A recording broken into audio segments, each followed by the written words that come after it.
And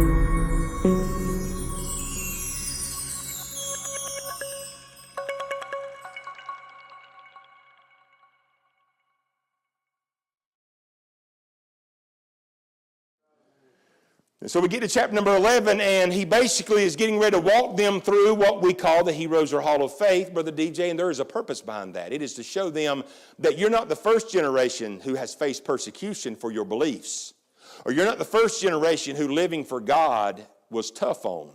And so he walks them through some of these examples, and I'll talk to you about them momentarily as part of the message. But we see this, that first of all, we had to back up to chapter 10, and we had to kind of find the crux of why this comes into play in the book. And in verse 38, he made the statement, of course, that the just shall live by faith. In other words, that's always been the path that God has trod. Listen to me closely this morning. Faith is what brings us into the family, and faith is what we continue to exercise to walk the path that God has for us. That's what he is communicating to these believers. Now, back in chapter 10, verse 38, he said what he said about the just living by faith, and then he put an addendum on it. Look what he said. But if any man draw back, he says, my soul shall have no pleasure in him. The essence is this, Brother Anthony. If any man doesn't continue in the way of faith, walk by God's word, his will, and his ways, there is no pleasure, the writer says, that I would have in that man. Would he still be saved? Yes. But there's nothing commendable about it. There's no blessings that follow it. It just lets you and I know after you get saved and make a profession, it does matter what you do.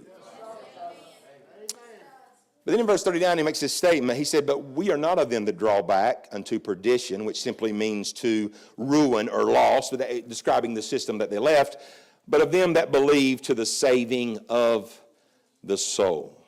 Again, I want to reiterate that the whole purpose of what we're getting ready to walk into in chapter 11 is to remind them that, look, it's always been hard to be a Christian.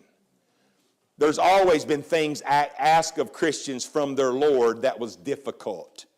But he says, I want to walk you down memory lane and show you all those before you and the decisions they made with what God asked of them and how they obeyed through faith and how God was honored in that, because it just is not acceptable for you to take this path you're considering and not do great damage to your testimony and to the people around you. And I want to stop for a moment and make sure we don't get lost in reading and studying the Bible as a book of history, but we need to make sure we apply that to our lives. Just as it was not okay for them to go back to what they left, it's neither okay for you and I to go back to what God saved us out of.